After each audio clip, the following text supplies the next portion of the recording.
views expressed on this program are those of the hosts, guests, and callers, and are not necessarily those of this station, its management, or other advertisers.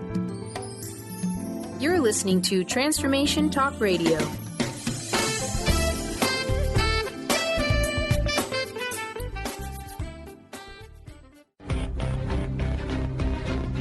Welcome to Business Game Changers, where you'll hear expert tips on the big issues and the hottest trends to level up your business game. If you're building a career or building a business, this is Must Hear Radio. Here's your host, Sarah Westall. Welcome to Business Game Changers. I am Sarah Westall, and you are listening to Transformation Talk Radio. And I am very excited to be with you all today. This is my first recording live on this network in Rhode Island and Connecticut and New York. And today we are going to be talking about the secret space program and the trillions that are missing from the U.S. government. And people suspect that it's being funneled into the black budget and the secret space program. And we're also going to talk about the upcoming secret space conference. I want to talk about this black budget. You know, it's been suspected for years that there is a much larger top secret black budget other than the official disclosed one that is on the books. But after the Federal Reserve did a one-time audit and it was revealed that an upwards of $16 trillion was funneled to foreign banks. And also, remember in 2001 when Donald Rumsfeld publicly talked about the $2.3 trillion that was mysteriously missing from the military budget? Well, this became apparent how large the secret black budget could be, and what people want to know, what exactly is it being used for? Well, today's guest, Daniel Liszt, a.k.a. Dark Journalist, joins us to discuss these issues. And he has researched this subject for a while, and he's worked with many people that have concluded that the majority of the funds are actually funneled into the top secret black budget and the secret space program. He is a very interesting character. He has amassed a huge internet following with his Dark Journalist media show that he has, and he's had millions of views on YouTube and becoming very popular out there. So many of you might have seen him. If not, you should check him out. I am now going to be welcoming Daniel Liszt to the program. Hi, Daniel. Welcome to the program. Hi, Sarah. It's great to be here. Well, I love having you here. I had you here before, and I had a lot of people with interest in our interview because of just the interesting stuff that you brought forward the last time. And you focus on dark journalism. And for our listeners, I know we're going to have a lot of new listeners today. What is dark journalism? Well, it's an excellent question. Dark journalism is basically, I see that it has to take the full spectrum of what is out there and not just the official story or the secondary kind of conspiracy theory. So a long time ago, I decided from analyzing news that I would split it up into three different categories. The official story would be the main category. Then the secondary part would be researchers who would take different aspects of the story and start to deconstruct the official story, because very often the official story would have holes in it. And then finally, the third piece was what I call the wild story, or junk conspiracy, which was intentionally thrown out there to throw everyone off and to keep supporting the official story. So the secondary story, which is often called the conspiracy theory, is this kind of dark journalism where people look at incidents like the crash of the economy in 2008. The official story on it was, well, there were some derivatives guys out there, and they got in there and they mucked up the financial works, and here we are. There was just a few people that were doing this crazy stuff. A few bad actors, right? But as it turns out, some really good financial researchers went in there and said, actually, a lot of this was planned, and a lot of this was due to reckless investing, and some people were making money off this crash. And that became a kind of conspiracy theory, but actually, in truth, it was based on sound research. And so therefore, it had more grounding in reality. And then the third thing that came up was people were saying all these wild things about, well, they need the money for FEMA camps, or, they're really taking it out there. And you find a lot of those stories are fueled by the same forces that put out the official story in the first place to kind of confuse the issue. And so dark journalism gets to the total picture. It's something where we need to look at the full spectrum in order to get real answers. We can't be afraid to go there. And it's kind of what journalism used to be, right? Because now mainstream journalism won't ask these questions, whereas before they used to. You still hold yourself up to the same, very high standards. If there isn't a good source, if it doesn't make sense, it's not it's still journalism. It's real journalism, but you're going after alternative ways of looking at it. Exactly. You're using real journalistic rules, but you're not under the control of any particular company. And, as we know, the media has been consolidated largely by 6 different corporations controlling every radio station, every newspaper, every TV, cable station. So you're not going to get a whole lot of variety in terms of news reporting. That's only happened in the last 20 years. It's really crazy, and I think a lot of people have noticed. A lot of the mainstream people, not the media, but the regular person down the street, are all noticing that, and I think that's why alternative media is really taking off, because the average person is saying, "Well, wait a minute, why aren't you digging into the fact that the stock market went crazy right before 9/11? The same stocks that dropped, or why aren't you looking into the fact that when you bailed out the insurance companies, the people that you ended up bailing out was Goldman Sachs? That kind of stuff. There's just what's going on. And the people want to know. Well, there's a real awakening, and a lot of it's due to the internet. And we're starting to get more information. There are some dangers, of course, with being overloaded with information without a good filter, and that's where you need something like a dark journalism to take a look at it and be able to say, well, we've debunked the official story, but also the junk conspiracy story has been debunked too, and right in the middle is the real deal. So that's a very important thing to do, especially with the bombardment of information that we have right now. With the technology, everybody on their phone getting news, getting Facebook posts. Well, anybody can be a journalist, right? And it's exactly. not. It's true. Yeah, but to be a true journalist, you have rules of journalism, and and to be a professional journalist, you have to approach things a certain way so that you can debunk something.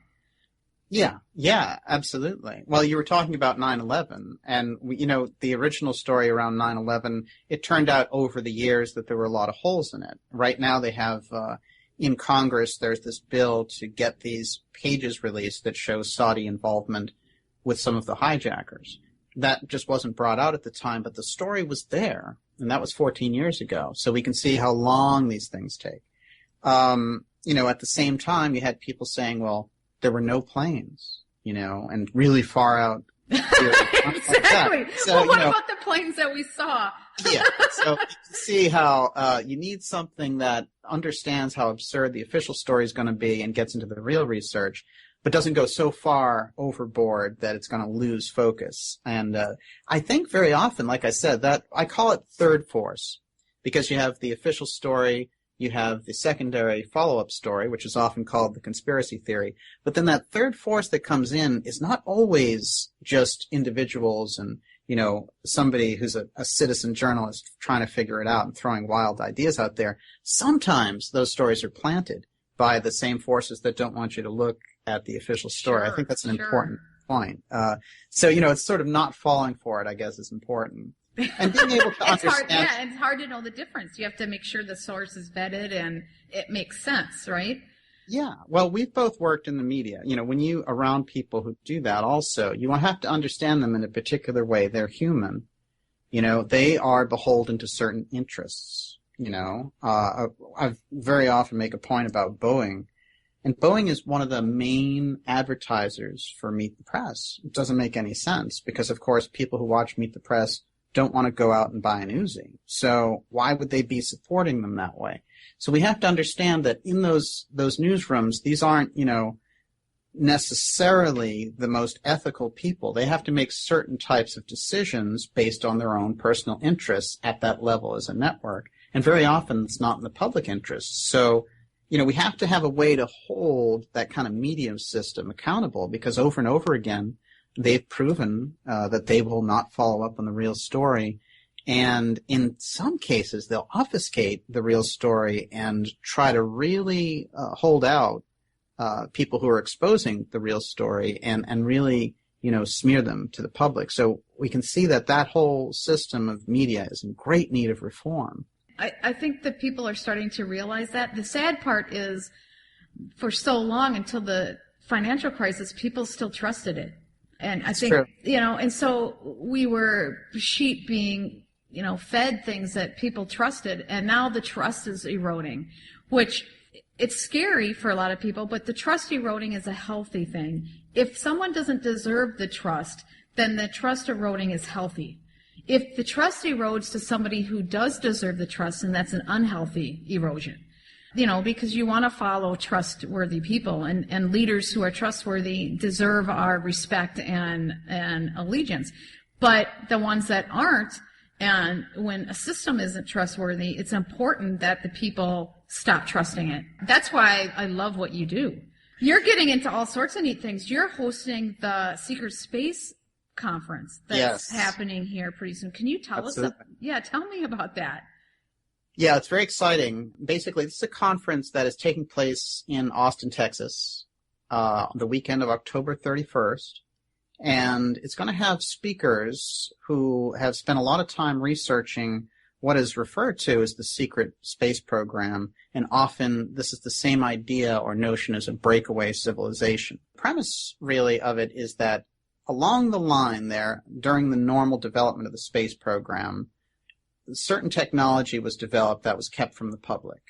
And over time, they've been developing this technology while the public program has been going into massive debt. You may have noticed that NASA can't even really go to the moon anymore. We haven't gone there since 1971, which is very unusual because, of course, there were many lunar trips expected and they just never materialized. Well, I think what's so unusual about it is how much technology came out of that program and how much it helped our industry. Yes. And so the investment into it, we got back fivefold, or I don't know. I know there's studies out there somewhere, but it's just so obvious that so much of the technology that came out of that helped our industry, helped our country. So it was clearly a good investment. So what happened? And I think this points to it, right? Yeah. No one really has been able to answer that question officially. All you hear about is budget constraints. Recently there was a very interesting interview where they were taking pictures on Ceres. One of the cameras that they were using, they said they were getting fuzzy images because it was a low budget camera. Well, this is very fascinating. So you have enough, money and strength of will to send these spaceships out there to take pictures of these planets and these moons. But then you have low-budget cameras that go on them. So, it's a very unusual situation. And I think as far as the space program is concerned, we have to come to the realization that there's just two totally different realities. There's the public perception, and there's this whole other program. Now, a lot of whistleblowers have come out about this program, and you do have to sort between those details. But when you tie in many things over time, like UFO sightings, like astronauts coming forward and saying, well, we've witnessed these anomalies, we've witnessed these other ships landing. That's something, I have a clip in one of my episodes of Gordon Cooper, who's probably one of the most well-known astronauts. And what he was saying basically was that, they knew in the 50s a lot about this whole other development that was going on out there, and they didn't know who was doing it. So, was this an off-world culture visiting here? Was something else going on? Whatever it was there, and they were interested in it. Well, where are they doing it? Where were they doing the research? Well, they say that they're aware of this other development going on. Yeah, where was it going on with this other? Well, this is a very fascinating thing because when you trace a space program, you'd think you'd be able to, if somebody's launching a rocket, you'd be able to watch it. Obviously, the kinds of technology that were being used is something very much worth looking into, because if it wasn't using conventional rocketry, it was using something else.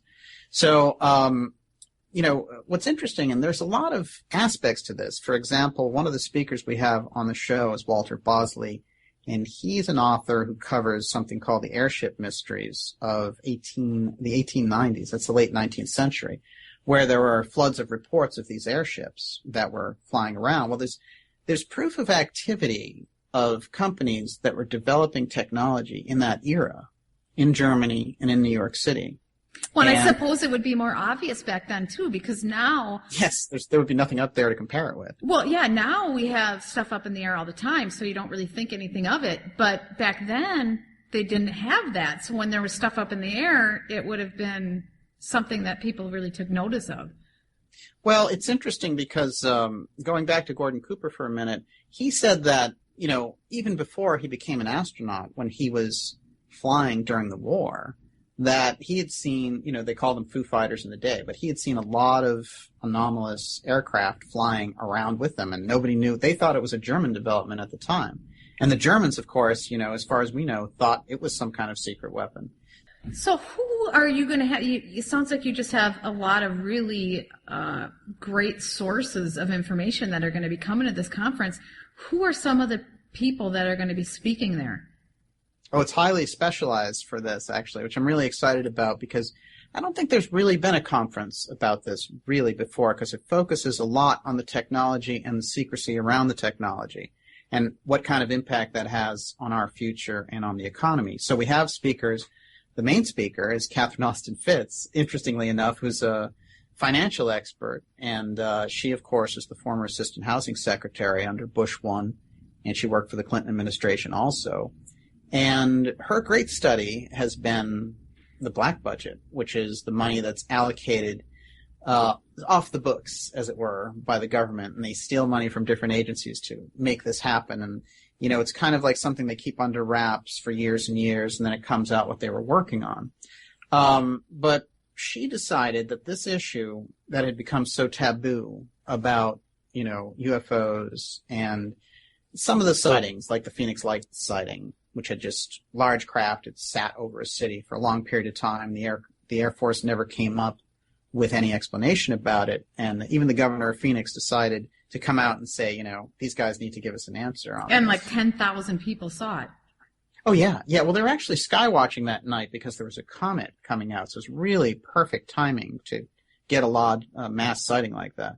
But one of the fascinating things that she decided was that, if these things are being developed, and if we are flying them, they would take trillions of dollars to develop. So if you have trillions of dollars of hardware flying around, you have to find out where that money flow is going. Where's it coming from? Where are they getting the money to do this?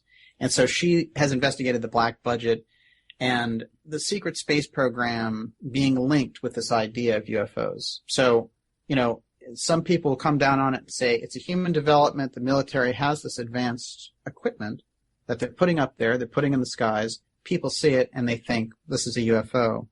But really it's just advanced military craft. Or there's something very bizarre going on, which is we're being visited by another culture, which as they do more and more exploration in space, they're deciding, well, actually a lot of these planets could support life.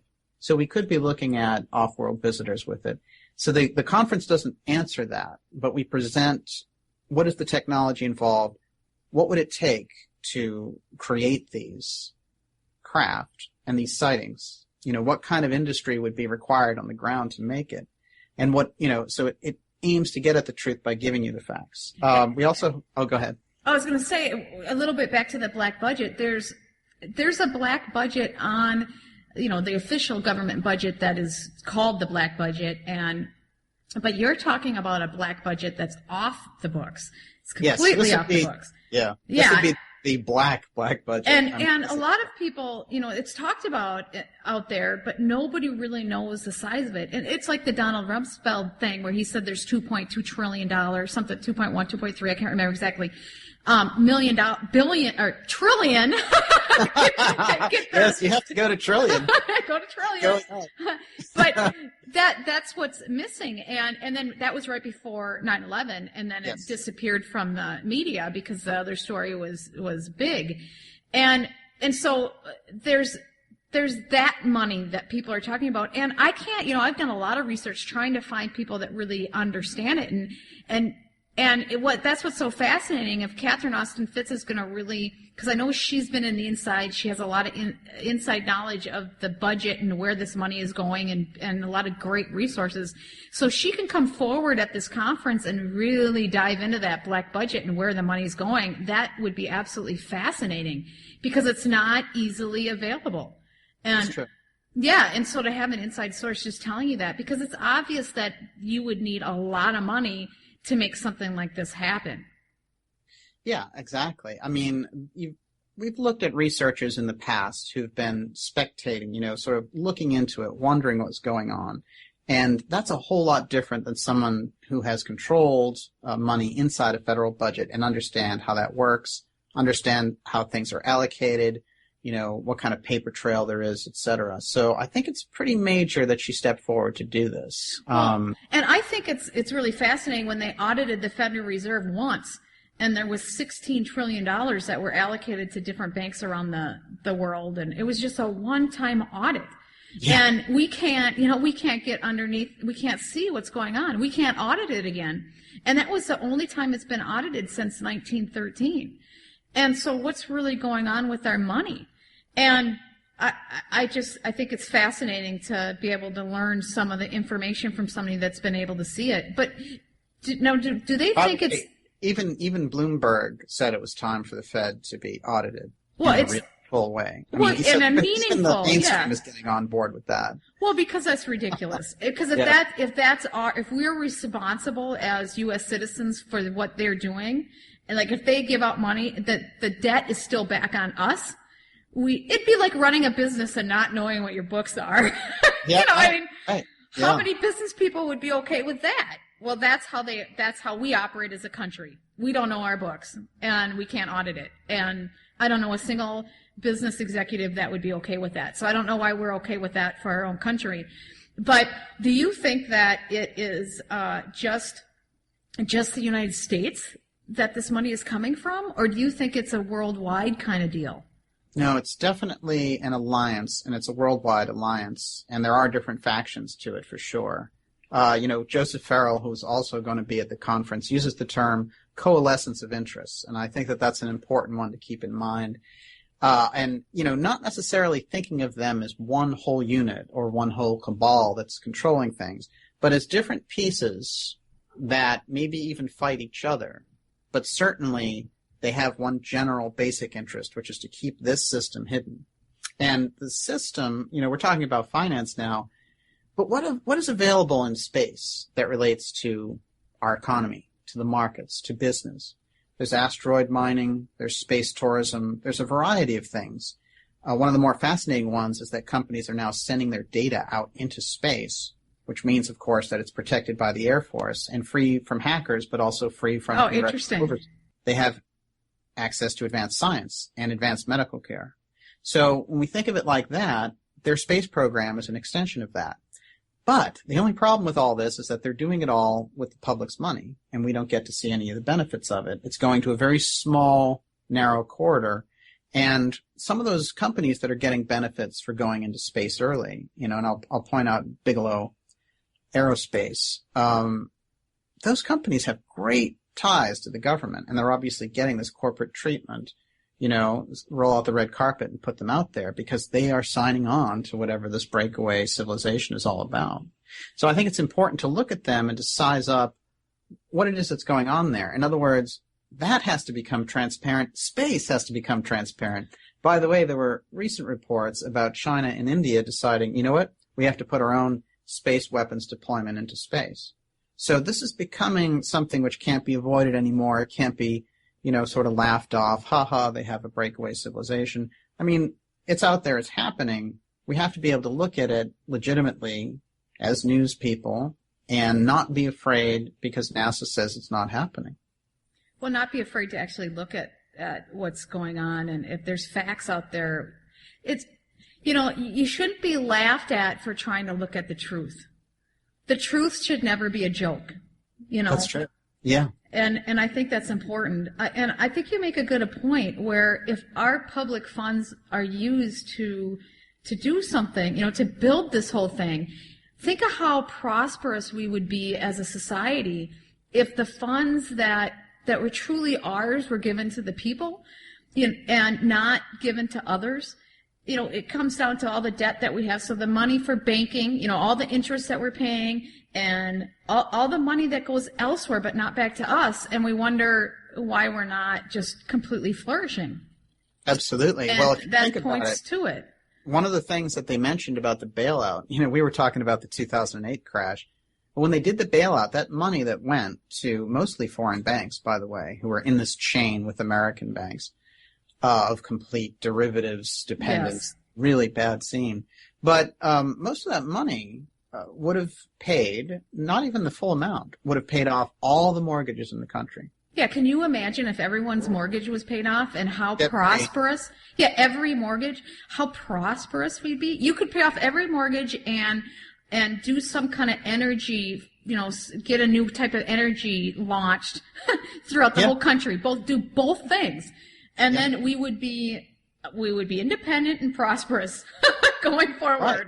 Yeah, well. But instead, we're bailing out foreign banks. We're bailing out foreign banks, and we have NASA, billions of dollars in debt. Yeah. Does that seem a little bit unusual? It seems very unusual. Like, what is really going on? And that's why I love that you're digging into this stuff.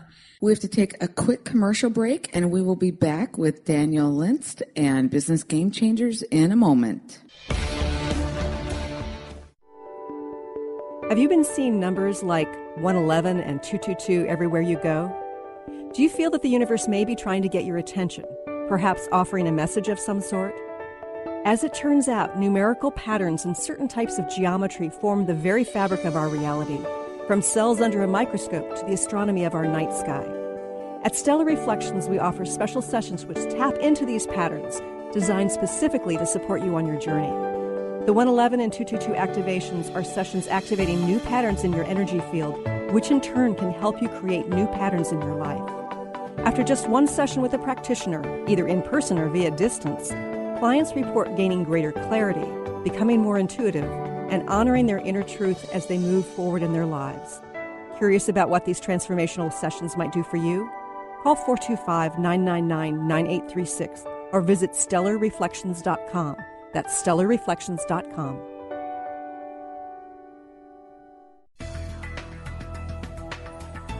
Would you like to be a question with anything that comes up in your body or mind? Would you like to become totally aware and begin to function as the conscious being you truly are? Join Access Certified Facilitator Glenna Rice every month for a live teleclass where you can ask all of your questions and learn to create change in any aspect of your life. Visit glennarice.com today to learn more and don't miss the next call. Join the questionable conversation today at glennarice.com.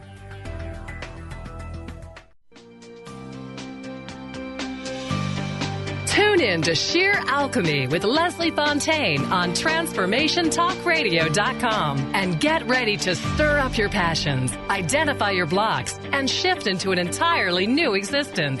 Leslie Fontaine is a transformation catalyst and clairvoyant who uses her intuitive and energetic gifts to catapult listeners into living the life they were born to live. Whether it's shifting from scarcity to abundance, from emotional pain into joy, or from illness into health, Leslie will help you step into the true essence and power of all that you are with the help of the Ascended Masters and Archangels. You will not be the same. Visit TransformationTalkRadio.com for show dates and times and LeslieFontaine.com to say yes to explosive abundance. Okay, we are back, and we're talking with Daniel Liszt about the Secret Space Program on Business Game Changers. Who else is there besides Catherine Austin Fitts? Well, we have Joseph Farrell, who's an Oxford scholar, and he has an incredible series of books about the breakaway civilization. And it's called the Giza Death Star, .com is his website.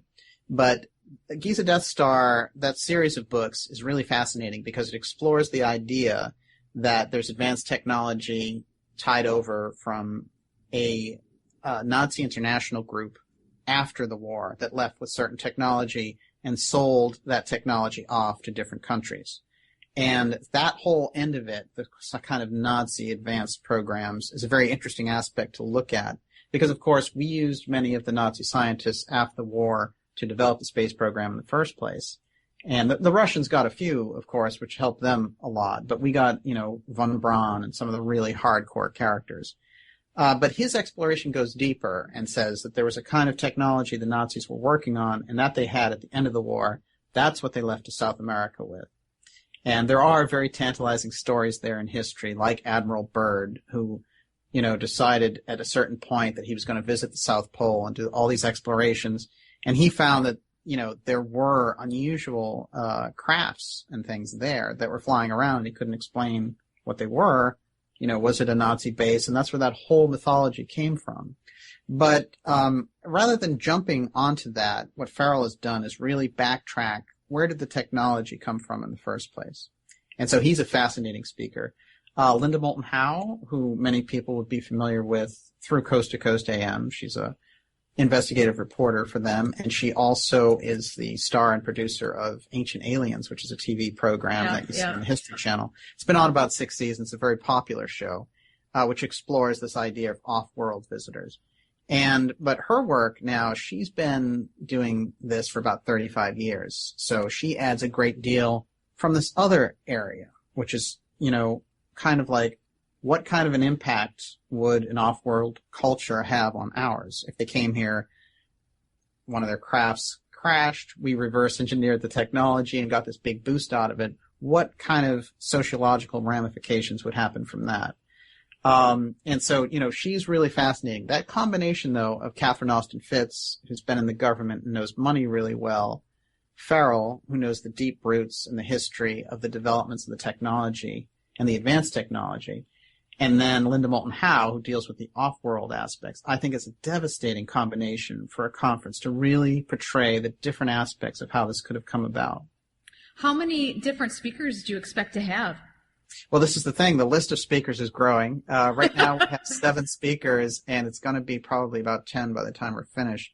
And there are some interesting surprises there that we can't announce till after Labor Day, but certainly it's going to be a fascinating show. And I think that as opposed to, a show that's really going to kind of float a number of ideas out there with no real thread, I think you're really going to walk away from this after 2 days and say, where's all this money going? What is the secret space program? And, how does it affect my day-to-day life? It's going to answer some of those questions. Well, and it starts to get, because there are some big questions when the crash of 2008 and then the audit of the Federal Reserve and then all this money that's missing. It's like, what is going on? And who would possibly need this much money? And it's very, and then the NASA being pretty much neutered, for lack of a better word. I mean, they're just, it's ridiculous that NASA is in debt and not doing anything, essentially. And, they had a probe go out to Pluto, which was fascinating. Yeah. But the first thing they did when they opened it up is laugh at the people who thought Area 51 was, some space program or whatever. First, they made some joke about Area 51. Oh, yeah. Yeah. And it was when they first announced the Pluto thing, it was their whole press conference. And it was just so obvious that they were trying to, downplay some other thing. I mean, why would they open up the Pluto the Pluto conference with a joke about? We've talked about this before, which is there's a kind of media manipulation that if I could put a curtain around certain ideas, you won't even go there. Well, if it's a joke, anybody who does that is a joke and should be laughed at, then you won't want to go there, the average person. Yeah, the problem is a lot of those kinds of approaches that we see coming from the mainstream on that, they don't hold up very well. And I think more and more it's coming to that point where people are making up their minds in polls that, UFOs are certainly real. that there's some other thing going on, whether it's man-made or off-world technology. There's something because there's too many people coming forward and saying they've seen stuff. Astronauts and presidents. We've had 2 presidents now that have come forward and said they've seen something. We've had generals. We have the government of France that has said this is real and have come open on it. So, other governments are far more ahead in terms of, by comparison with the United States, forget it. I mean, Brazil has an actual commission that studies it. So, they're way ahead of us on that. Russia is, of course, way more open about, they talk about it, and they're not afraid to talk about it.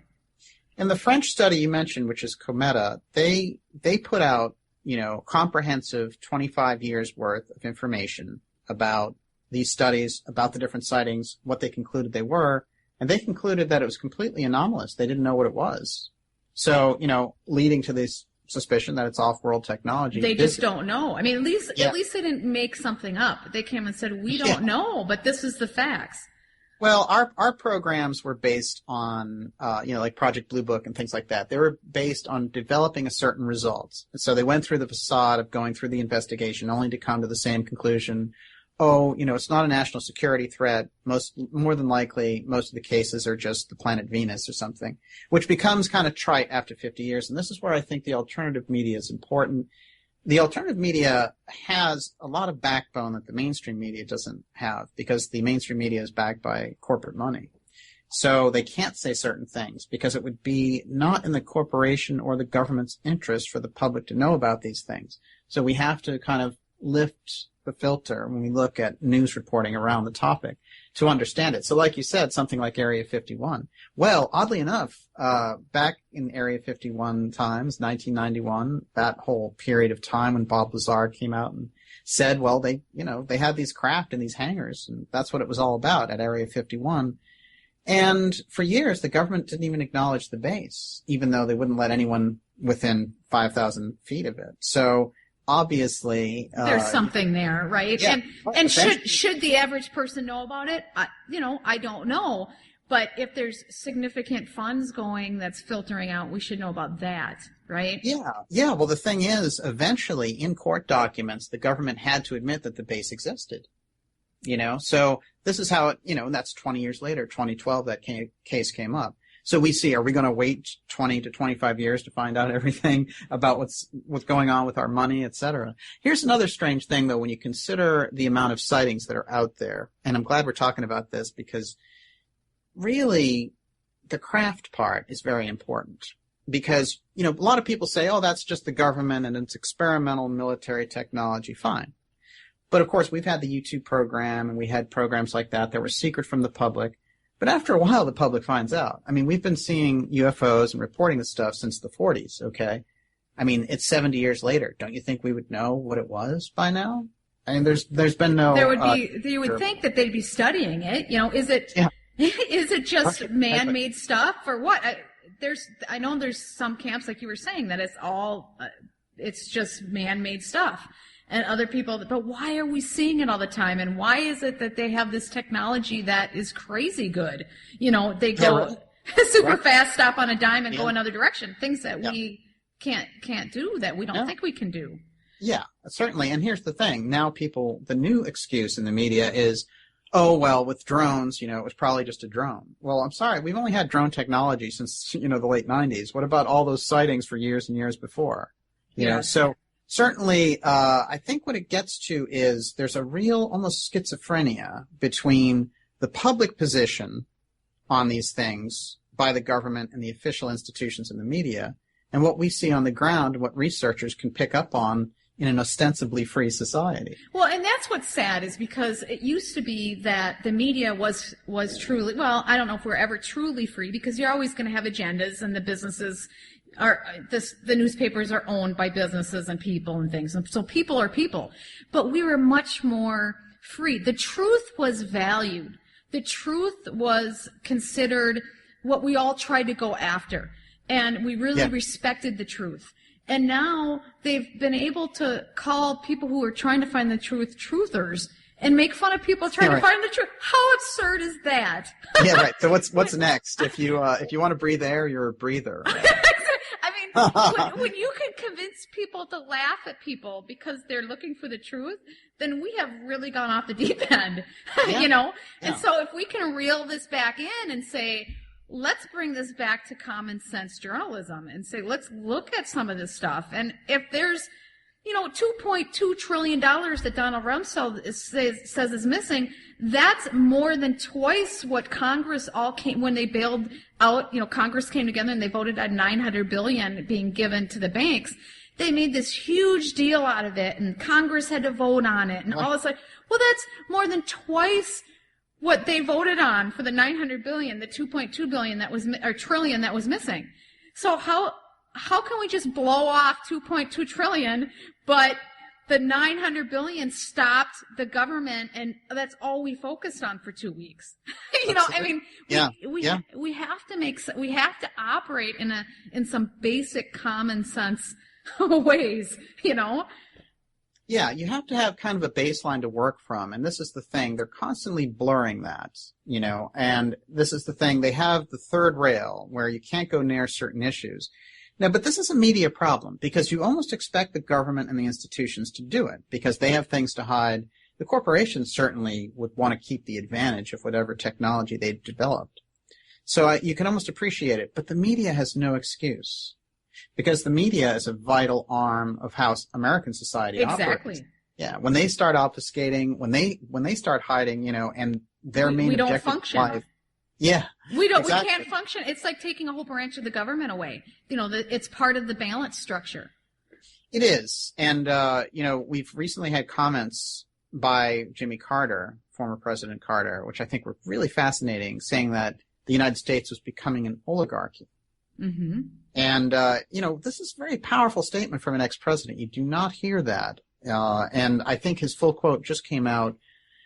And I think people are still absorbing that because what is it that's going on? And this is corporate control over the media. I mean, I do recall that the media was more independent even 15 years ago. Now it's really just one big thing. And a lot of these guys in the media, I was watching a interview with Chelsea Clinton on MSNBC, and the news reporter who was interviewing her was saying, will your parents please adopt me? But it's that coziness between the media and the politicians, which is really absurd.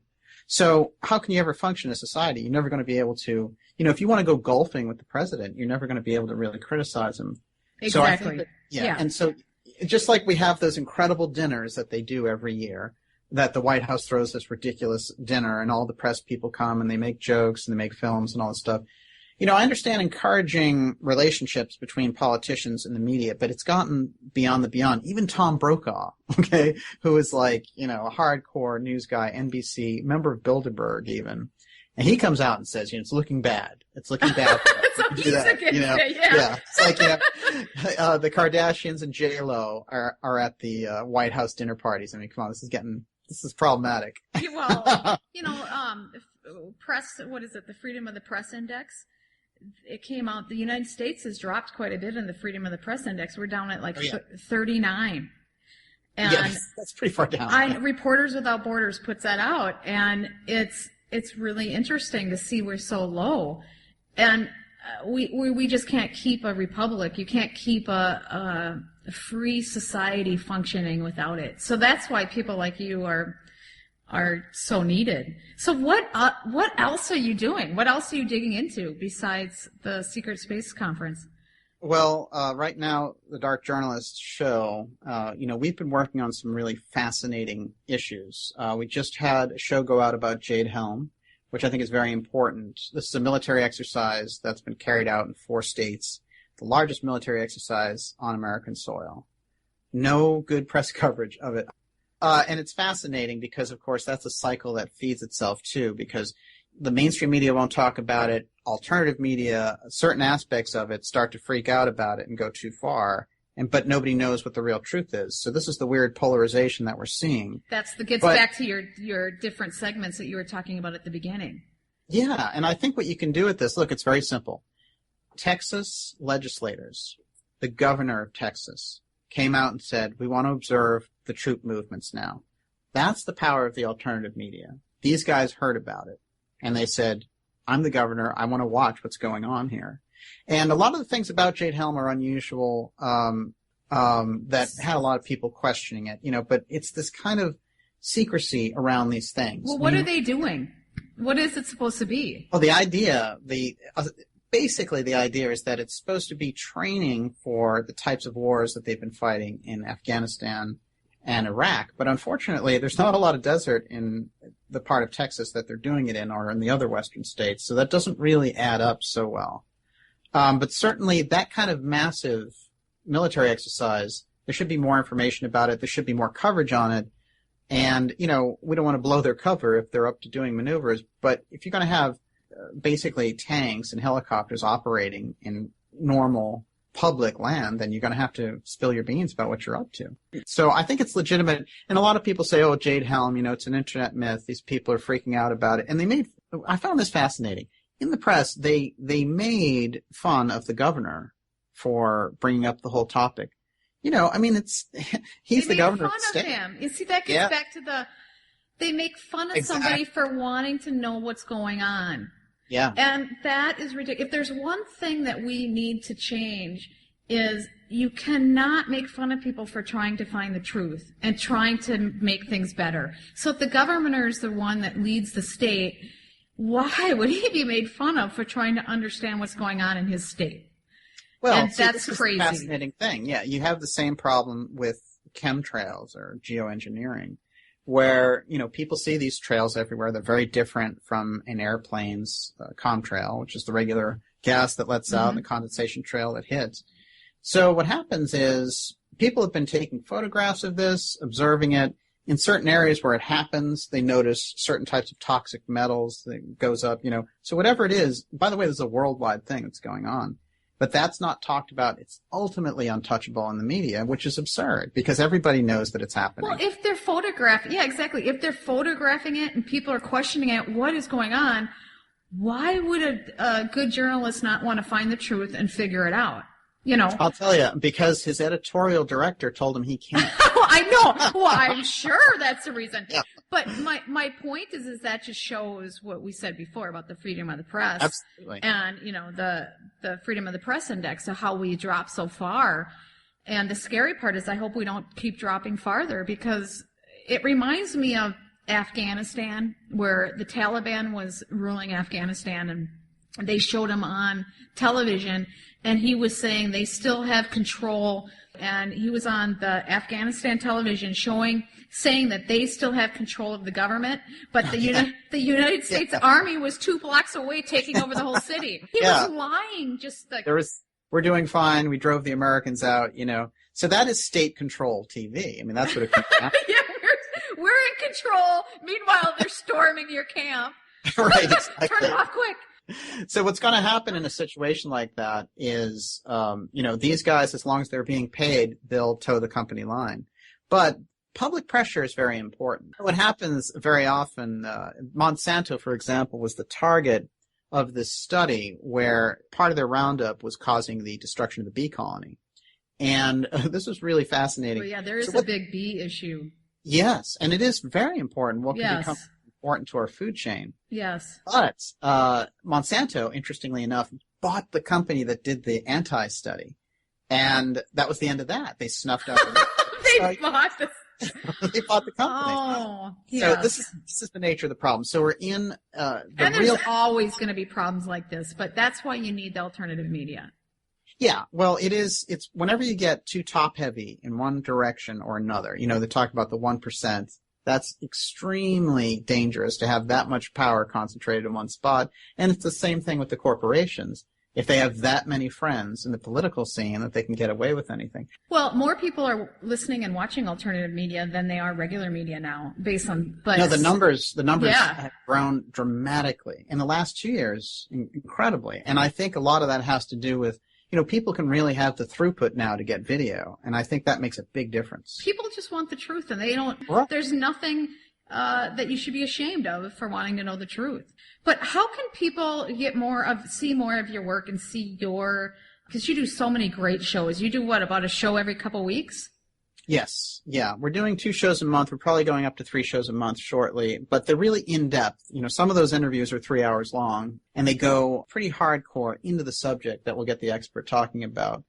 And we have guests like Catherine Austin Fitts, like Jim Marrs, who's a best-selling author, and Defense Minister Paul Hellyer came on the show. And he's a Canadian. That's like the Vice President of Canada came on the show and talked about this stuff. Yeah. Yeah, it's basically Deputy Prime Minister. And he basically was saying, not only is he very hardcore about the financial issues, one of the things that he pointed out, though, which I think was very important, was that these politicians need the pressure because they need the public support because they can't do anything on their own. They're in a weakened position. That's exactly why it's important for people to be getting the truth. You get a better government when there's public pressure, because then the politicians have the power to do and face off against these financial powers beholden to. Good people getting into Congress can't do anything unless the people aren't aware of what's really going on. It just doesn't work. Well, I think the public becomes more knowledgeable, more engaged when it's something that directly impacts them. And this is why it's a challenge when you say, the secret space program, an average person on the street will be like, how does that impact me? But when they understand that the finances are being drained out of the public budget to support this thing that is largely going to be in the hands of private corporations working in space, developing a whole infrastructure up there with public money, then it might start to occur to them that their children's future has been sabotaged. And that's a very important thing. And where are the benefits going to go? Is it going to go to our country? Is it going to go to just wherever the wealthy live? That's why there needs to be transparency. Are our children going to, are our children going to benefit from this? Or is it just going to be China that takes over the world? I mean, I don't know. Right. Yeah, absolutely. And, like we were talking about, China and India are developed very robust financial programs to funnel money into space also. So a lot of things are going on up there. And what about the whole idea about space weapons? I mean, we had Star Wars in the 80s, and that was Reagan's program to put satellites out there that could zap missiles that were coming in. But largely, we decided to retreat on paper from the idea of space weapons. And here we go again with the secret space program developing a whole different infrastructure. So I think the emphasis should be the idea of this breakaway civilization. They have the ability to funnel this money through the deep black budget out of programs like NASA that have been paid into with our public funds. And what is it that they're doing? Certainly, there's a lot of whistleblower testimony that they have large-scale infrastructure out there and very advanced technology, and the public has nothing to do with it and certainly doesn't benefit from it. So those are the hardcore issues, and I think in the Secret Space Program conference and on the Dark Journalist show, those are the things we go after. And I think that that's the kind of information that can really make an impact in society, because when average people get that information, they're no longer living in that day-to-day bubble, 9-to-5 bubble, go to work. And where else are you going to get this information? And worst case, you're going to come out having more knowledge on topics that you weren't exposed to before.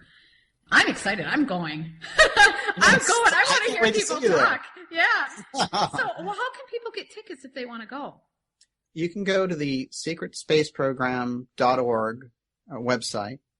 And there are, right now, early tickets available at the best price and very inexpensive for a 2-day conference. It's right outside of Austin, which is fantastic country, very accessible, 20 minutes from the airport. I mean, this is going to be one heck of a weekend, and I really encourage everyone to go. I'll make a link to the space conference and also to your website where they can get to your shows, which are absolutely fascinating. Thank you so much for joining us today, Daniel. And like I said, I'll have all your information up on my webpage. That's great, Sarah. And I'm a big fan of your show. Well, thank you very much. Have a great day. We'll talk soon. Thank you for tuning in today and listening to Business Game Changers. If you want to see any of my past episodes, I have many things that I dig into as far as big issues, innovation, and disruption. You can go to my website at sarahwestall.com And you can listen to all of my past shows and read about the different issues that I cover there.